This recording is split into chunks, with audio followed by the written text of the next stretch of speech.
Hello friend, good afternoon. তো এখন বাজে দুপুর 2:30 আর তোমাদের দাদা ভাই মানে আমার বর গেছে মেয়েকে আনতে। ওর 2:20 ছুটি, তো 2:20 বেরিয়েছে। আর আমি রান্না টান্না সেরে, আজকে তো সোমবার, নিরামিষ, বাবার নাম করে আজকে নিরামিষ। আজকে হচ্ছে রান্না করেছি আলুর দম আর কুমড়োর শাক দিয়ে আর মুগ ডাল দিয়ে ডাল করেছি। আর স্নান টান করে রান্নাবান্না সেরে সব কাজ সেরে এসে বসলাম শাশুড়িকে ভাত দিয়ে।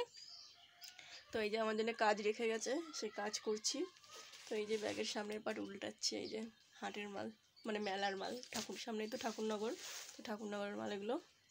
এই যে সামনে এগুলো উল্টাচ্ছি, এরকমভাবে উল্টাচ্ছি, তো উল্টাই সোজা করছি।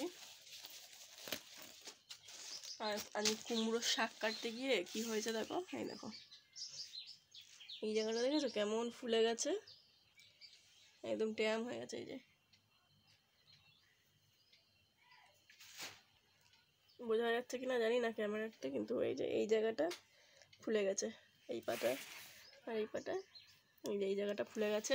কুমড়োর শাক কেটে হচ্ছে শাক ধুতে গেছিলাম, আর কুমড়ো শাকের পাতার মধ্যে ছিল কাঠপিঁপড়ে, সেই কাঠপিঁপড়ে এসে কামড়িয়েছে এখানে, আর পা ফুলে গেছে, ব্যথা শক্ত হয়ে গেছে, এই জায়গাটা ফুলে একদম আলু হয়ে গেছে, আলু। এই জায়গাটা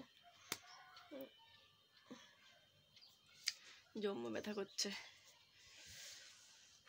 তো এখন এগুলো উল্টাবো, উল্টানোর পরে মেয়ে আসবে, ভাত দেবো, তারপর আমরা ভাত খাবো, খেয়ে একটু বিশ্রাম করবো, তারপর ওকে টিউশনে নিয়ে যাবো। তো পায়ে